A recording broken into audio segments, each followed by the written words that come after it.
Hello there. Hello. Is that Bonnie? Hi, Bonnie. And I'm here, Jerry's here, and Irene's here. Okay, excellent. What can you see?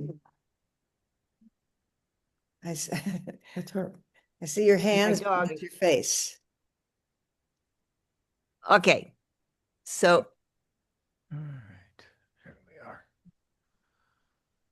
Hi, Richard. Hello there. Hello there. Oh, by the way, Elizabeth, yeah. I'm not here. Okay. So This my is AI. okay. All Um, let me see right. now. All right. Okay, my video is now on. Okay, there we go. There you are. Voila. Okay. So we've got Bonnie. Bonnie, your video's not on. It isn't? Nope. Okay. No, I can't see you. And then where's Jerry? Right next to me, and so is Irene. Oh, okay. Okay, so you're on one video. Okay, Oh, good. okay, hang on. See if that helped. Oh, hit it again. I think you hit it. FaceTime HD camera.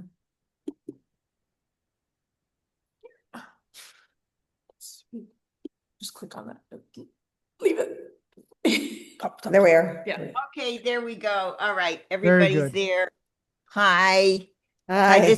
it's so exciting, this article that Jerry about you and how cool you are. And Cool. I'm the Wonder Woman. They didn't give me a yeah, costume. apparently, according to this article, yes. And I gotta say, oh, some of these pictures of you and the dogs.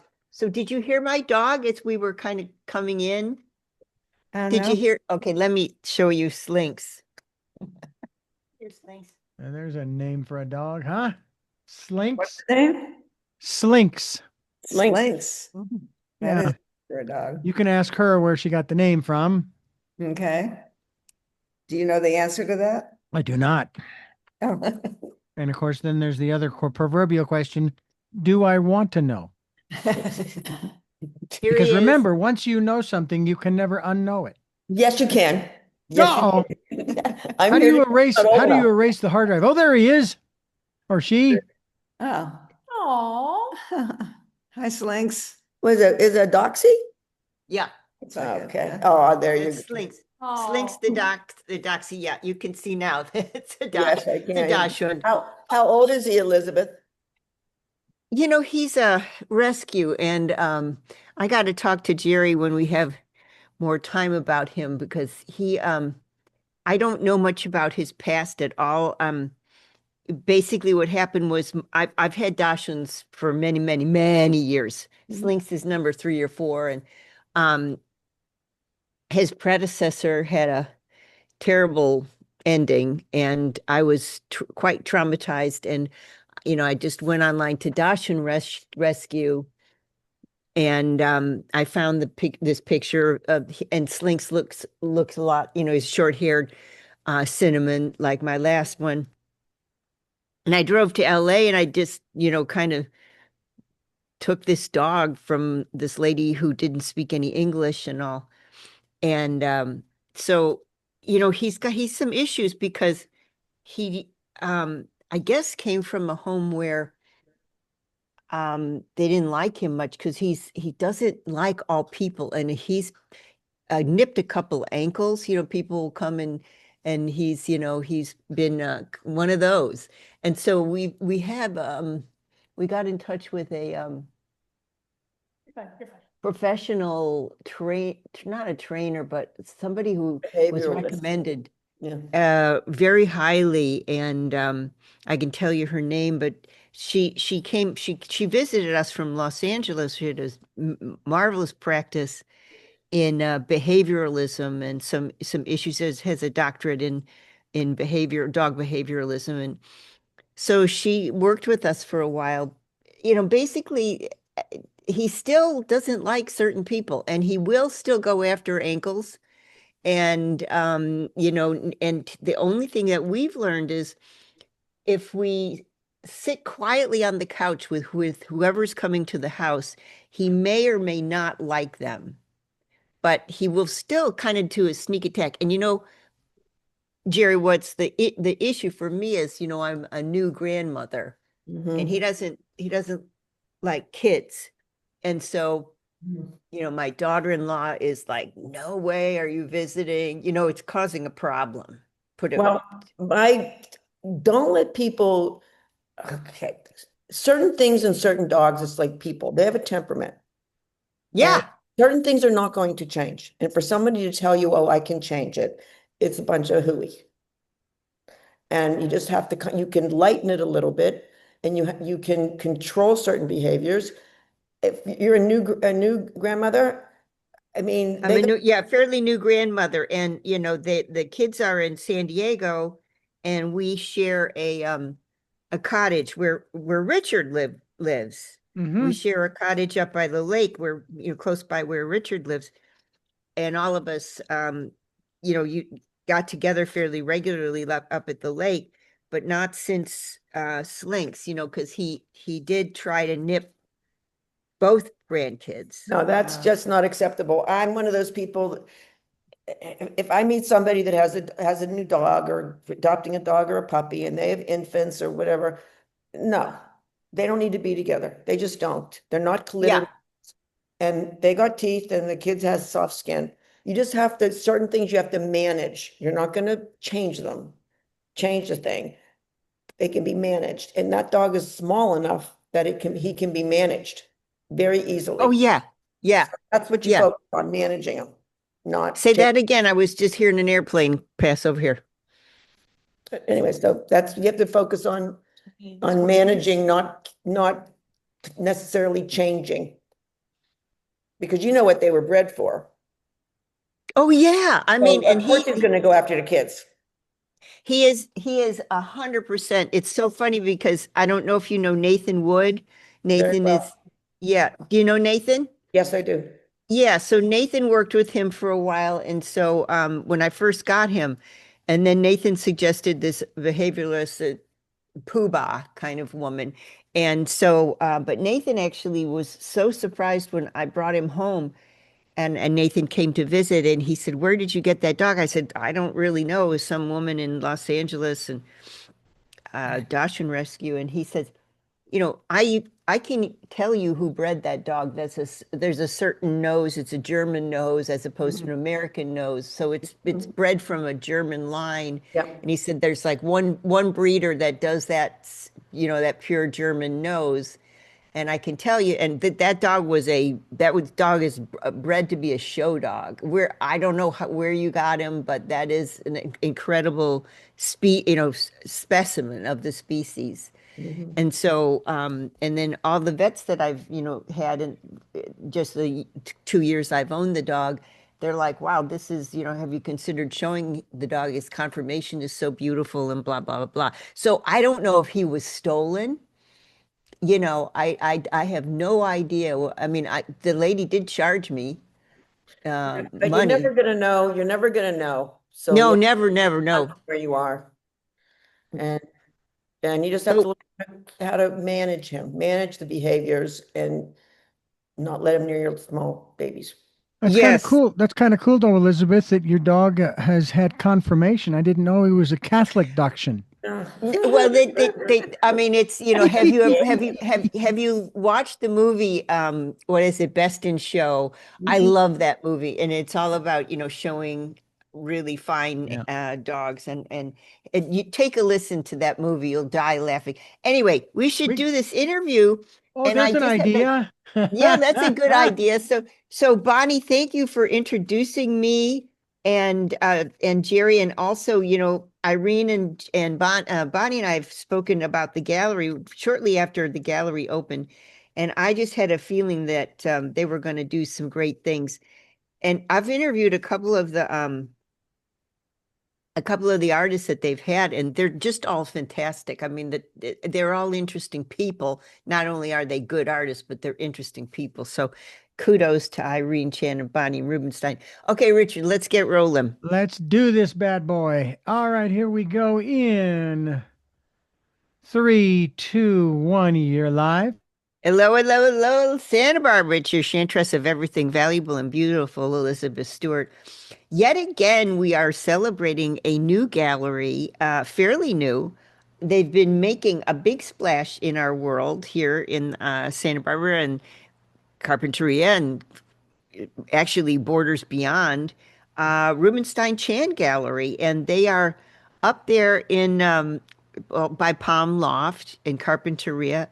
And they're co-founders of the Rubenstein Chan Contemporary Art in Carpinteria. This is a number 2 or 3 interview that I've had with both Bonnie and Irene and some of their great artists they've brought, to our attention. And this is a particularly interesting artist that they're showing right now. And I love everything about her. I love the fact, even love the title of the show. And that's Gerrie Shapiro. And Gerrie and I don't know, we have common ancestry, I guess you could say, Midwestern and and also Pittsburgh, I believe, right, Bunny? Yeah. Yes.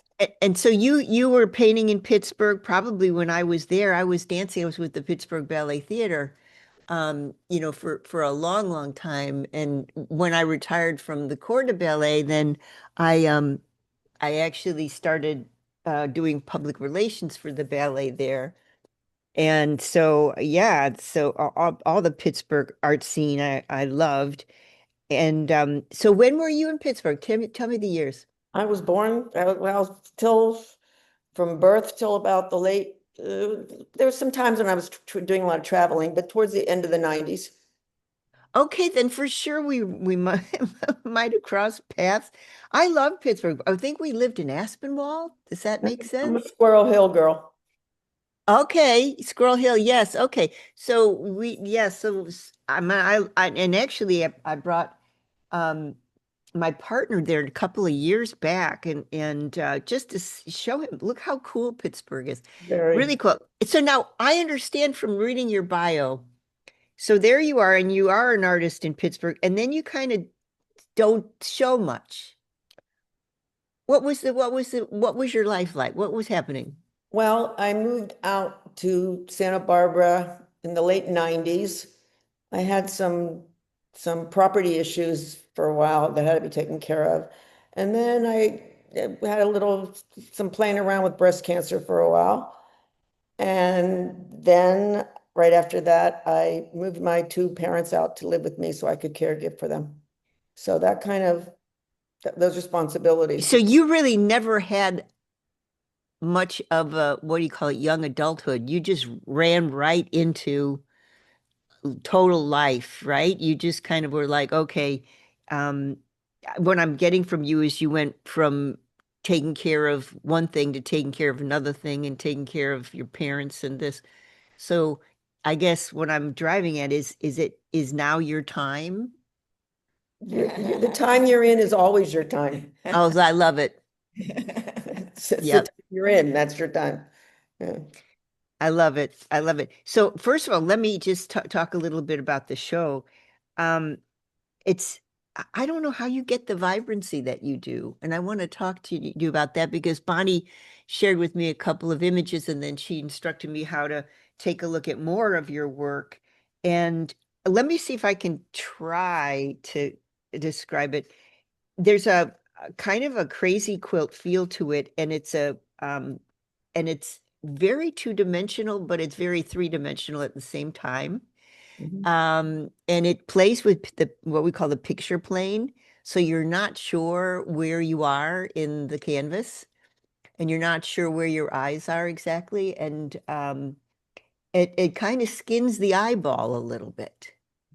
And that's the kind of thing that I really enjoy. And also there's a strong streak of surrealism, and yet there's also a feeling of almost Chagall-like post-impressionism to it, with the use of colors and the use of mysticism and the metaphors that you use about weaving and flying.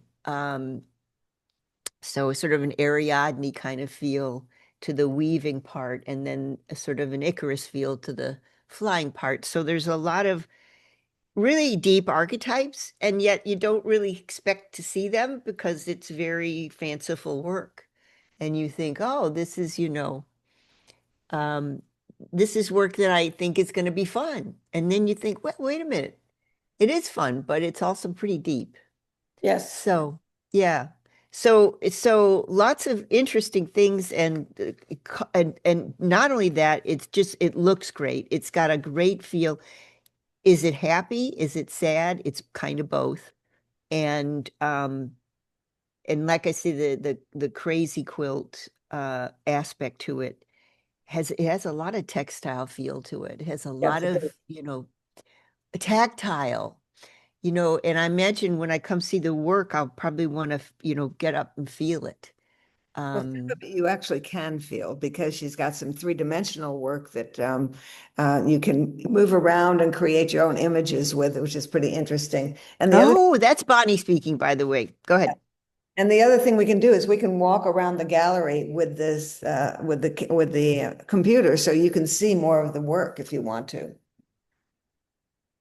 So, this is also interactive, as Bonnie is saying, and I want to focus a little bit on what we call the progeny. So every artist um, has heroes, and I was trying to guess some heroes, as I was putting together my thoughts on Gerrie's work, and obviously we talked a little bit about the Dali and Chagall, and we talked a little bit about some of the um,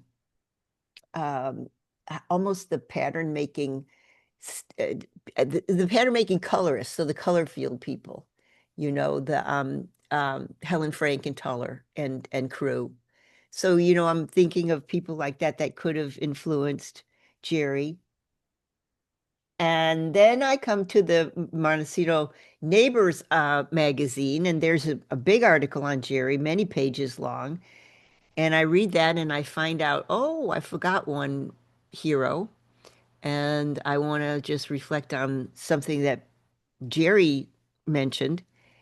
The interviewer asked Gerrie right at the end of the interview, do you have a motto, saying, or words that you live by?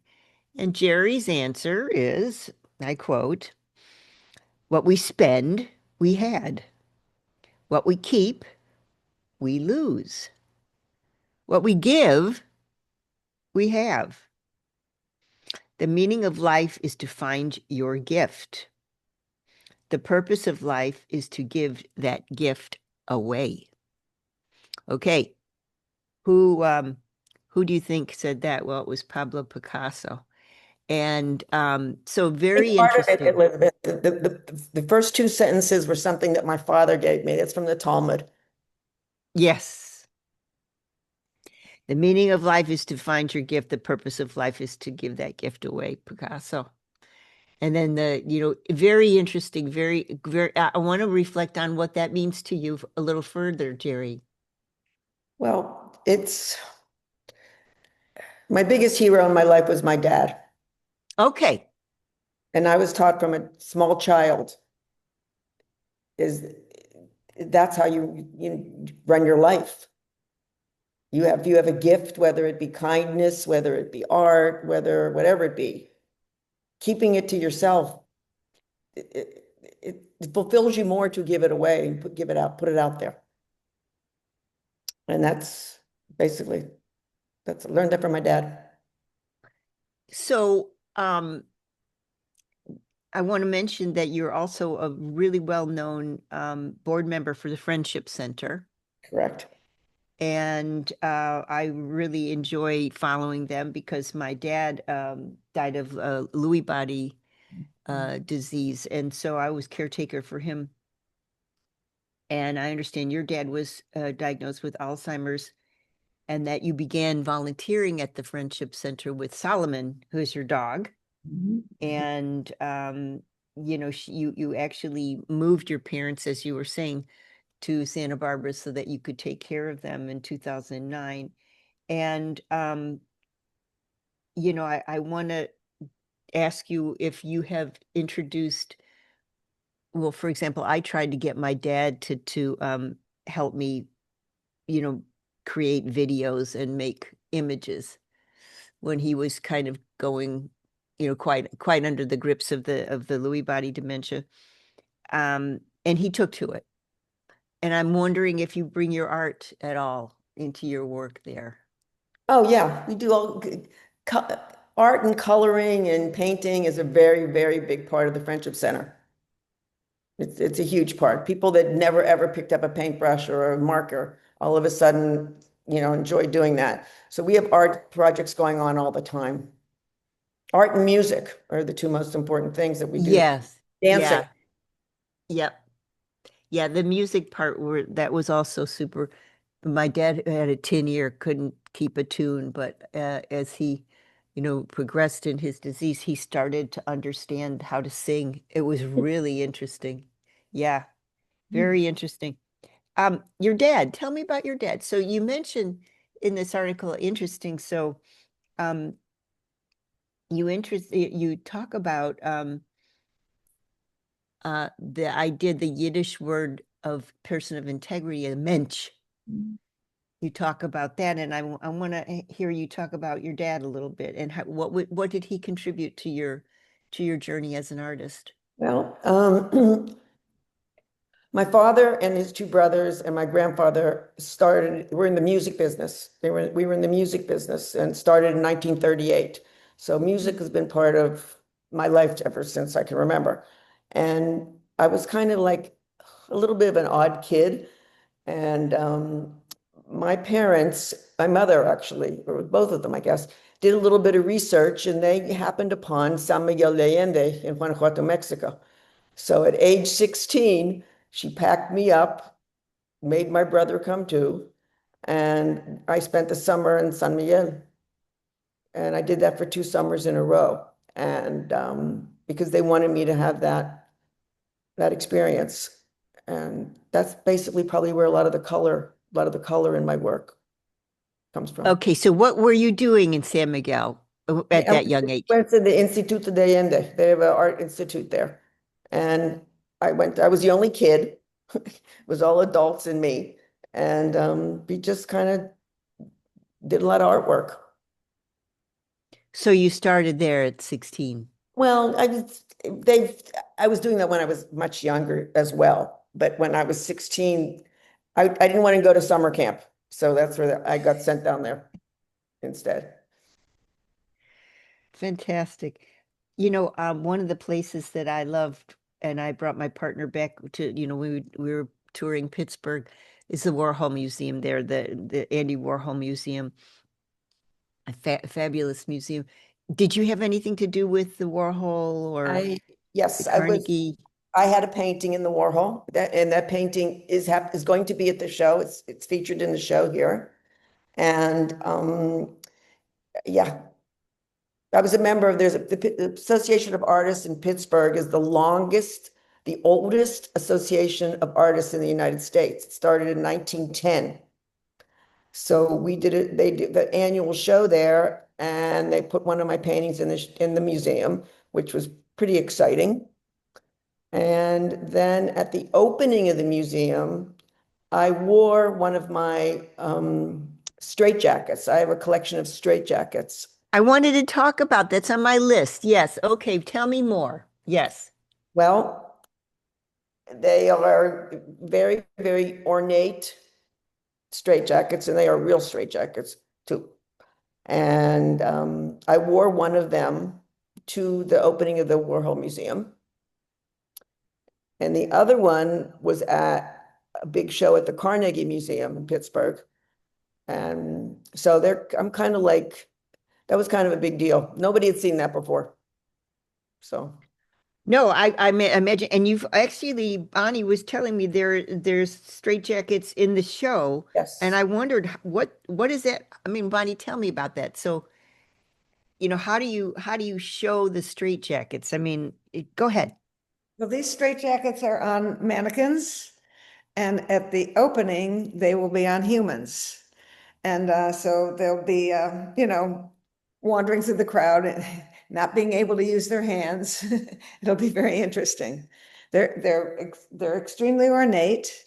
They're really beautiful. You would not know that they were straitjackets at the beginning. It just looks like the arms are crossed, but they are actually crossed and tied in the back, and so the person who's wearing them cannot move their arms. So it's pretty interesting. And the reason she started working on straitjackets, I'll let her explain that to you. Well, I started working on straitjackets because it's kind of a interesting concept. It's an interesting concept, and I was very good friends with there was a very famous, very famous rabbi who was also a psychiatrist. His name was Abe Twersky. He was one of the people he was a very famous guy. And I was a friend of his, and I don't even know how we got on the topic, but we started talking about straitjackets. And I said, wow, because I make wearable art. I also have some wearable art pieces that are going to be modeled throughout the show. And I thought, well, this is a kind of a combination of it's wearable and it's art, but it's not like you're not going to go out to dinner with it on because you can't move your arms, but it's a huge attention getter. Okay, this is so you do a lot of textile work, but the straitjackets came to you from a discussion with a distinguished rabbi. Oh, yeah. Well, yeah, distinguished psychiatrist, he's a psychiatrist rabbi. But these are actual, real straitjackets from the Do they maybe. still are they still used? I believe that you're not allowed to use them anymore. I believe that you're only allowed to do chemical restraining. Oh, great. Okay. I don't know. I don't know. Where do you find used No, straitjackets, no, Gerrie? I I got new mean, ones. These were new ones. These were brand new ones from the sanitarium. The sanitarium that is closed now. It was outside of Pittsburgh called Mayview. aha. Okay. All right. So, and what does this mean to you? I mean, I'm looking for the metaphor here. Um, it's the only metaphor. If you look at them, they're not sad. They're not a sad piece. It's almost like calm yourself, whatever's going on, you can kind of calm yourself down and work yourself through it. And you can get out of it if somebody can help you get out of it. And that's kind of what it's Aha. about. So there's the key. Somebody's got to help you out of it. Right. No shame Okay. in that game. Having somebody help you get out of it. Now you've got, is it two big dogs? Yes. Did I No, understand? yeah, Okay. two. Is it Daniel and Henry? Correct. Okay. And they are 150 pounds each? Correct. Okay. And they're cane corsos, is that right? Cane Corso, Cane Corso. Cane corsos. Okay. So let's see. H- Now you are tiny, I think. I'm looking at you. You probably don't weigh 150 pounds. How do you control these dogs? They're trained. They're trained dogs. I can walk them with my baby finger on holding the leash. They know better. They're trained. What makes you okay? So this is an interesting thing. So I've got a cousin who's, I'm not very big. My cousin is the same kind of build. And so she has her dog is 145 pounds, female, and Mastiff actually. So what makes a tiny woman purchase not just one but two dogs that the combined weight is over 300 pounds? Interesting question. Well, my first dog was a pit bull. I love that. It was a great dog. And then I moved on in fact, there's a dog in one of the paintings here, an Argentine Dogo. It's a very rare breed. It looks like a cross between a Great Dane and a pit. And then I switched to the Cane Corso because I just love what they look like. And they're also not the kind of dog for first-time dog owners. They're just not, because you have to get them in line. They got to know who's boss. But it's really, they look scary, but they're not scary. I mean, they're therapy dogs. They go to the Dan will go to the Friendship Center, and so Solomon used to go. My younger one's a little more bouncy, but Their father won best of breed at Westminster. So with these large dogs, it's very important that they're bred well, because if they're not, they can have some anatomical problems and some temperament problems, and you definitely don't want that. So So, okay, so this is a big part of your life, or the are your dogs. So yeah, and your and the Friendship Center, and the art. And so is there a space, a headspace, a real space, a time that you devote to your easel? I mean, I always like to ask my artists, Richard will know this question. So, I've actually studied the idea of creativity. And so, part of my doctoral work was following um, the creative person. And so I was trying to understand why connoisseurs become connoisseurs, why collectors collect, why artists create, etc. And I was reading cross-cultural, or not cross-cultural, but cross, yeah, I could say cross-cultural books about art. My name is Asher Lev, from the horse's mouth. Think great novelists who write about great artists and and getting inside the artist's head. And so I was interested to ask you, are you like a Hemingway where, you put the rear end in the chair and say, I am going to create from 10 to 12? Or are you more like the Matisse that says, when the muse hits me, I will paint? no, when I'm home, if I'm home, I'm working on something. It might be some piece of something a piece of wearable art, something that I'm making for somebody they're going to wear to some big event, or I'm working on a painting, or I make jewelry boxes, that are music boxes. I'm doing that, or I make puzzles, or there's always something going on, always. So there's always something, and I might work on something for a while and then give it a break and then go over and work on something else, but that's what I do. So It's the you're so process. The so process. so when you say you're working, are you creating with your hands? Are you thinking, or is it one of those two? I'm looking to see, when do you do your work? And you're saying pretty much when I'm home, I'm working. Yeah, during the daytime, I do a lot of dog training stuff. I'm at the Friendship Center. I'm also a long-term care, I'm an ombudsman for long-term care facilities. But when it's time to go home in the afternoon, from the afternoon till it's time to go to sleep, that's when I work on what I'm working on. But I'm always working on it. It's always, even when I'm out somewhere else, I'm thinking about, oh yeah, that one corner. Oh, yeah, I got an idea what I'm going to do over here. It's the process, Elizabeth. That's what I like the most. It's the process of creating it. And I also wanted to tell you, one question you didn't ask me is, why did I decide to show now?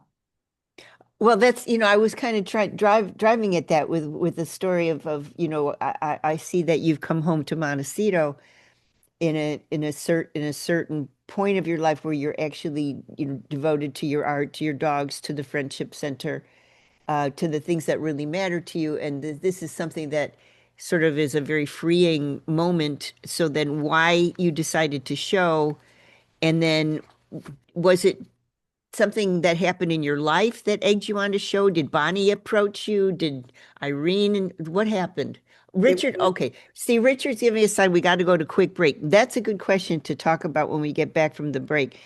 Um, and why, and just to reintroduce everybody here before we go to our break. This artist came to my attention through Bonnie Rubenstein of Rubenstein Chan Gallery in Carpinteria. And she said, I've got a really interesting artist that I really think you'd love to research more and get to know.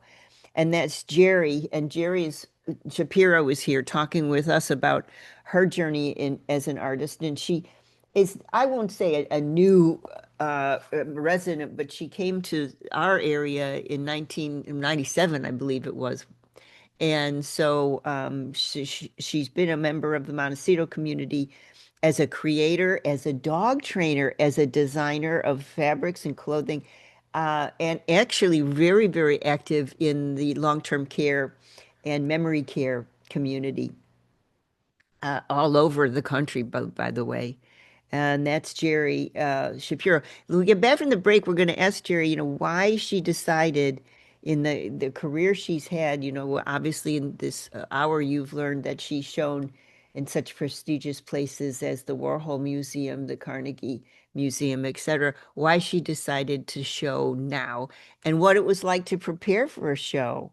And by the way, she's showing right now at Rubenstein Chan, and we'll talk a little bit about the gallery there before we have to leave. Right now, we got to go to a quick break, and when we get back from the break, we're going to find out a little bit more about Gerrie. Don't turn that down. Okay, Richard.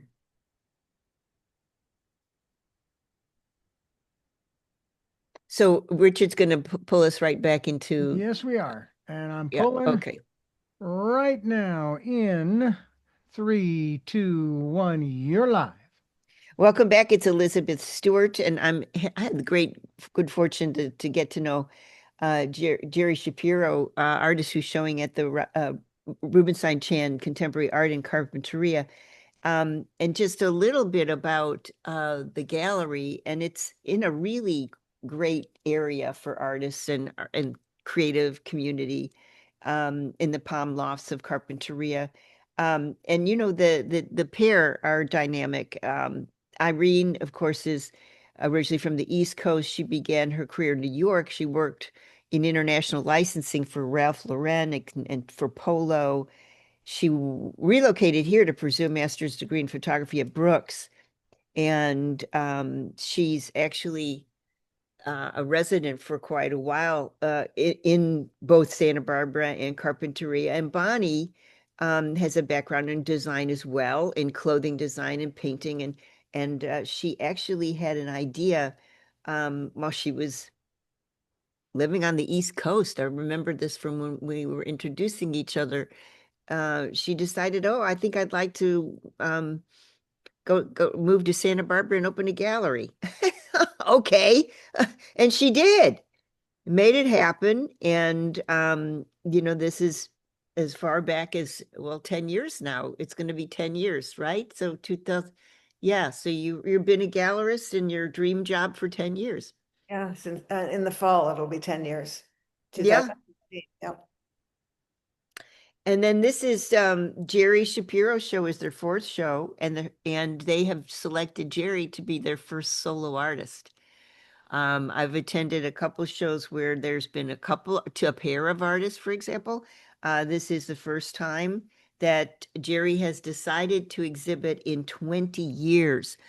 And that begs the question, our question, which was dangling over our heads when we went to break, why Gerrie decided after 20 years to open back that door, and the kind of feelings that you feel now where you walk in and you're hung, your beautiful works are hung. How does that feel?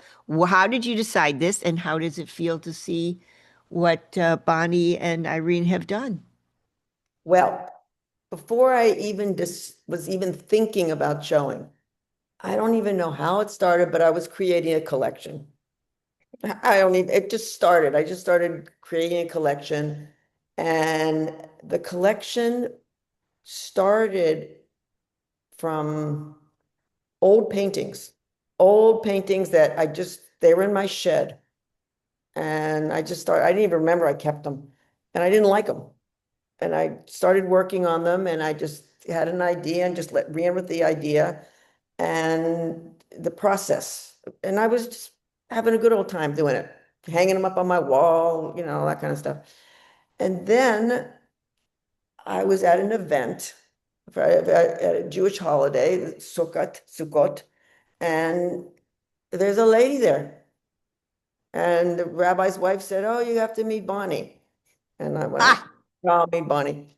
So she's telling me, and then I don't have people over at my studio. I just don't. I don't do it. And she said, "I'd love to see your work." So the short story is, I decided to show again because of Bonnie and Irene. So that the two that Bonnie inspired you with the confidence to actually open the I studio. just liked them. I liked them. Yeah, yeah. And being in the art world a long time, it's really easy to get turned off because the business of art and the creating of art, they like at war with each other on certain things. But I just liked them. And so I thought, why not? And if it wouldn't have been Bonnie and Irene, I wouldn't be showing it. Okay. Okay, that there's our answer. So when you're pulling together a show, are you very confident in what you're doing? Are you nerves on edge? Did Bonnie and Irene coach you through the selection process? Did you have as many canvases to choose from as you wanted? It was pretty easy, Elizabeth. It was just easy. We just kind of, I was working on a whole collection. Nothing was really done, but everything was kind of sort of done. And then I had some other pieces that were kind of sort of done. And then it just kind of, I realized that there's a cohesiveness to all these pieces. They've been on a journey, these pieces. They started out as stuff that, and I didn't even like them. I don't even know why I kept them, but I unearthed them and then I did them over. So each of these paintings, I would say each of these paintings took 20 years to do. Okay, so there was a maturation point Yeah, they where changed. they were yeah, Started. they were hanging around waiting to mature or age as good wine ages, for example, good cheese ages. They Yeah. were waiting to mature. Do you, okay, now that is an interesting thing as far as somebody like me who studies the creative process. Is there something in any of the particular work that you can think of where you said, I didn't know that was there? No, I knew yeah, no, I know every quarter inch of everything I've ever made. So But did you know what it meant? it didn't mean anything. It was just, I was just doing it. It was at that point in time. And when I was done with them, I looked at them, I go, God, these are awful. And I put them in the sheds and they were literally in the sheds for, 15 years, at least. And then, my life has settled down a little bit more after, my father passed and I'm cleaning out the sheds and I was working on other things at the time. I was working on, I was doing a lot of making clothing, one of a kind pieces of clothing. And then I was going, wow, look at all these canvases. And I looked at them and I remembered where my life was when I was painting those paintings. And no wonder I hated them. I just didn't like, I wasn't happy. But I made them into something that all these paintings are happy. There's no sad paintings here. There's no sad art here. It's all kind of like I made it. Like the name of the show, it's complicated.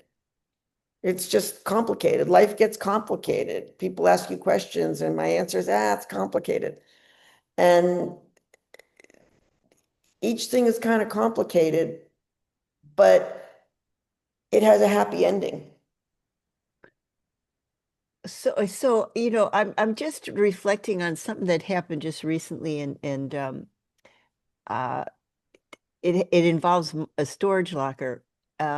So I had a number of things. I moved to Santa Barbara about 20 years ago, and I had an old storage locker in another city.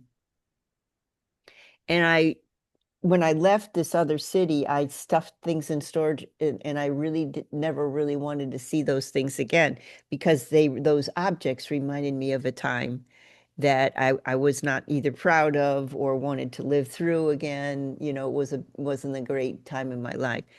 And the things that were in there were from a house in which I wasn't very happy. And so I didn't want to ever see those things again. And I hired somebody this past week to go there and video what was in the storage and then take it to another location that I could sort through those things, which I will do in the near future. after, like, say, about over 20 years.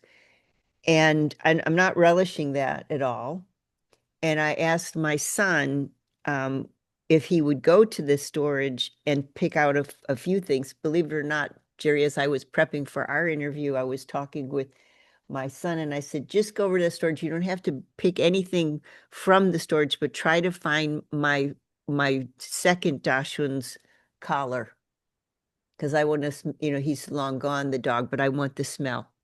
And so go, dig through that stuff. All I want from that stuff from you is to save the collar for me. I don't want to see it now, but I'll see it, when your babies are a little older and I can tell them the story. So he did. He went and searched that collar. And I was surprised at how the wounds that I thought were closed kind of seeped open.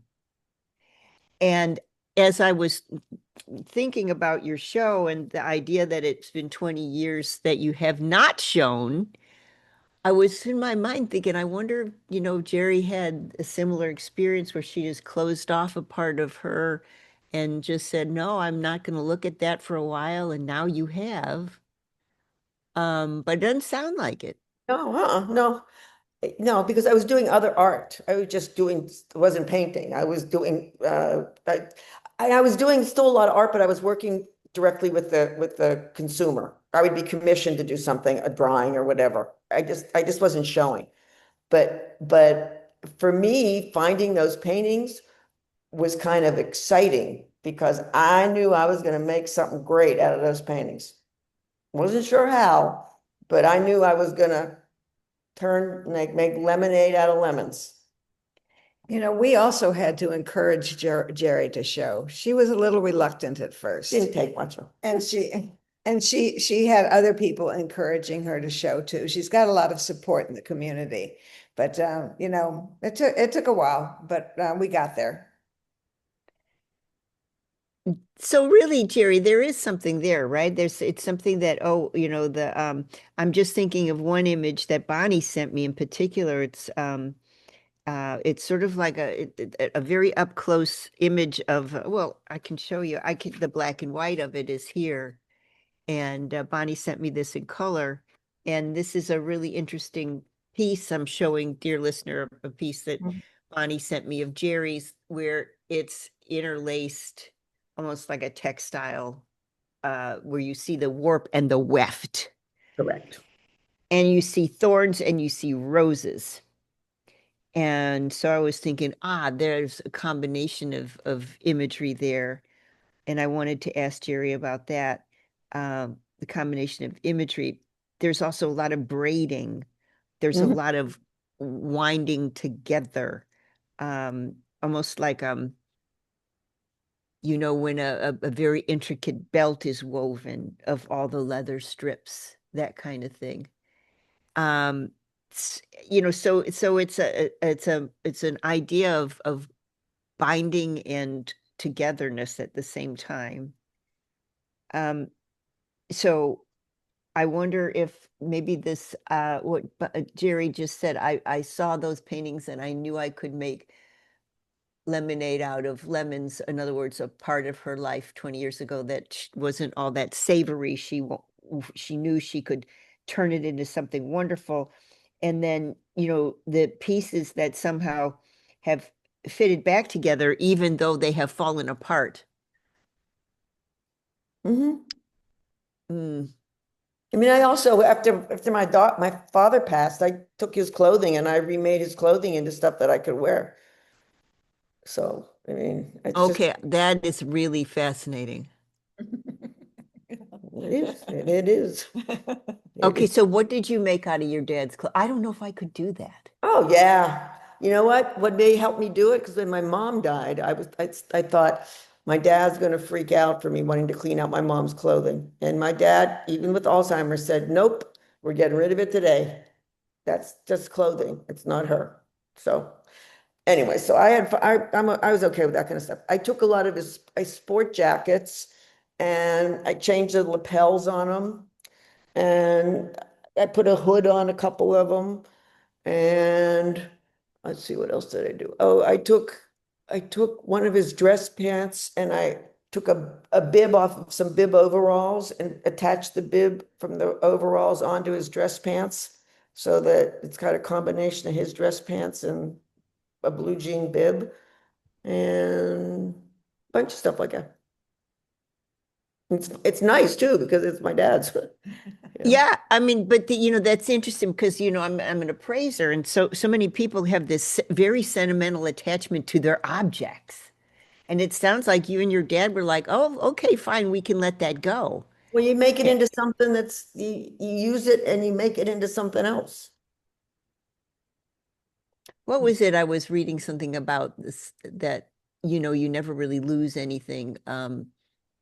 But at the same time, boy, right now, Gerrie, I've been going. So part of my job right now has been a little bit depth psychologist as well because I'm doing so much work in the Palisades with fire bereft, very wealthy clients. They probably come to your show and buy. They've lost their collections, for example. So, and some of them, it's very interesting to me because the bond that's formed between the object and the collector is so fascinating to me. And because, after all, as you're looking at your paintings, I'm looking at your paintings and I'm saying, okay, they're paint and they're canvas. There's nothing more there than paint and canvas, but there is. And so the relationship that some of my collectors, I mean, really good collectors that are accomplished connoisseurs, that have galleries in their homes, that kind of level. And they are very attached to the idea of the art. I'm not saying they're not business people because they wouldn't be buying that kind of art if they weren't, but they have a very close attachment to the object. And it's interesting to hear you talk about the okay, you and your dad said when your mom passed, let's just get rid of mom's clothes. That would be so hard for me to do with that. My mom passed away this past September. I'm still finding that hard to do, and because of that connection, you're a different kind of artist. Yeah. I mean, I can wear it now. So it's if I wouldn't have done that, they would just be in mothballs somewhere, you know. I don't have any children, so it's not like I'm going to be giving them anybody. So now there's But things I can wear. yeah, even if you had children, you wouldn't be giving them stuff. I No, wouldn't none of want the it. kids today want I want anything it. anyway. Want it. Which is which is really interesting for me because that's another whole aspect where people say they don't want grandmother's china. It's like a big surprise. No, they don't. Big surprise. No, they do not. They don't want silver china. They don't want any of that. Yes. All right. So Bonnie, tell us a little bit where we can see the work, what the price structure is. Give us some nuts and bolts. When do people, if they want a private tour, may they have one? Are you going to do a meet and greet? Is Bonnie going to speak? Is Gerrie going to speak? Is Irene going to speak? Are you having a platform? All of those. Tell us some good stuff. Okay, well, we are in the Palm Lofts, as you said at the beginning.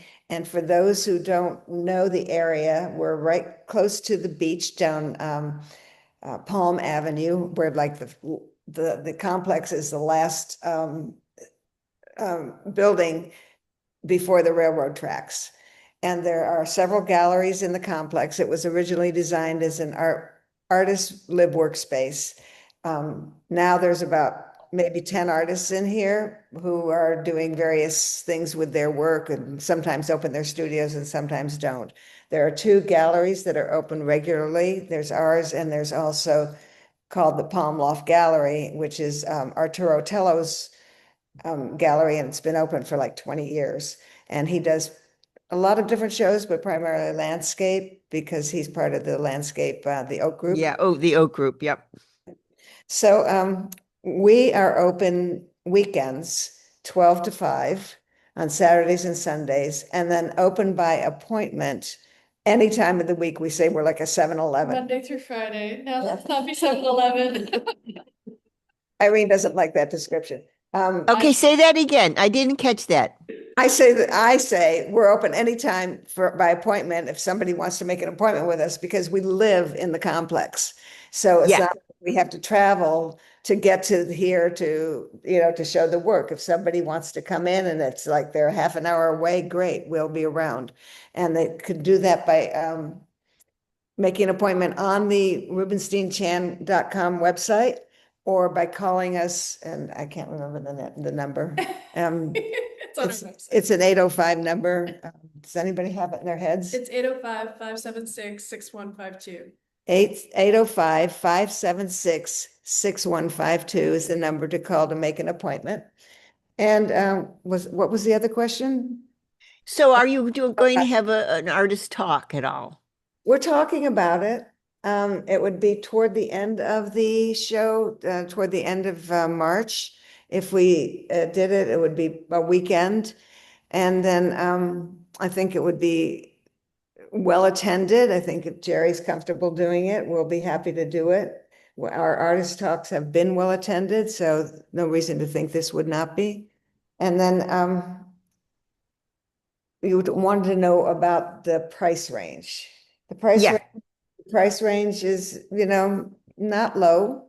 It's in the 4 to 20,000 range, depending on the item. We also have some three-dimensional work of hers, some puzzles that people can manipulate and create different images with, and those are at a much lower price range.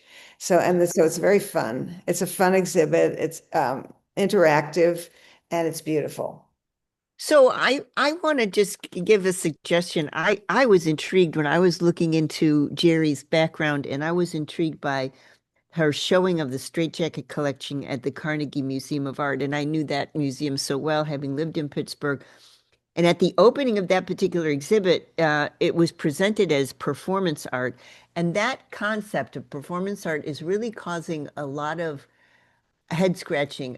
In fact, there's a show right now at LACMA, Los Angeles County Museum, where they're thinking about performance art, and they're referencing some of the art that was presented at Art Basel in Miami that was performance art. And they've brought some of the performers, to LACMA from Art Basel in Miami, just as a thought.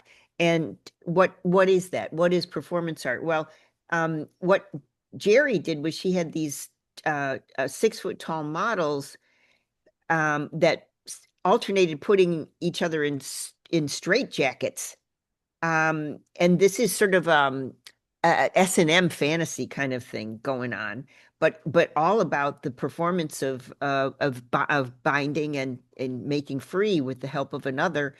And then this is I think we're ready for this. I mean, we always think, oh, the Central Coast, the kind of art that we have here, this is more. So, and then of course that concept traveled with Gerrie's art to the Warhol. That's something you would expect, not necessarily expect that in Carpinteria. I think it would be fantastic. I think it would be just especially since LACMA's doing something super interesting with the idea of performance art. Because Art Basel, if you look, I have a client that sends me there, so I buy at Art Basel for this client, and it was full of little tiny ramp stages of performers that were artists, and all over, Miami has these little kind of frieze art style little platforms all over the city while Art Basel's going on. It's full of things like this. Not like this, not like straitjackets being paraded in stilettos and fishnets and beautiful models. But I think we're ready for it. I think it'd be great. Anyway, that's my 2 cents. What do you think, Gerrie? Yeah, I'm being a little more conservative and being a little more understanding of, I'm not in Pittsburgh, I'm here. So it's going to be a little, maybe we're not doing any fishnet stockings. We're going to be. Oh, all right, okay. So we won't wear fishnets, but we'll do something performance-y maybe. Yeah, well, I mean, just the activity of putting it on somebody Yeah. and then the activity of taking it off somebody. It takes some work. It's a lot of buckles and a lot of, all that kind of stuff. So, Ugh. My goodness. It'll Well, be anyway, thank you. I want to thank you, Bonnie, for bringing this to me and how fun it was to actually get to know Gerrie. And I'd love to speak with Gerrie further. And by the way, she's often found on Coast Village Road with a pack of dogs, folks. So if you see a tiny little woman with glasses and wild hair, and she looks like an artist, and she's got a pack of dogs, you will stop her and say, Gerrie, I want to see your show and I want to get to know you better. And I want to, talk to you about my dogs. She is perfectly capable of doing all three. So nice to meet you, Gerrie. And thank you, Irene. Thank Thank you, you for Bonnie. having Appreciate me. it. Yes. Yeah. Thank you. Jerry will be at the reception on March 14th from 5 to 8 with the straitjacket models and wearable art. So hopefully we'll see you there. Okay, so let's say that again. On March the 14th Yes. is the opening. Gerrie will be there and she will be talking a little bit, personally to you. And then we will also have a little sense of her clothing and her straitjackets and, her textile art as well as puzzles and all sorts of really interesting paintings. I mean, you don't have the advantage I have because you're listening on the radio, but I can see behind Irene all sorts of wonderful canvases, and I can't wait to see the show in person. Thank you, all three of you. Appreciate it. Appreciate you guys. Bye. Bye-bye. Bye. All right, there we go. And there she goes. I love how Lynx was just like laid out on the couch behind. It was so cute. All right, folks, have a beautiful day. You too. Bye. Thank Bye-bye.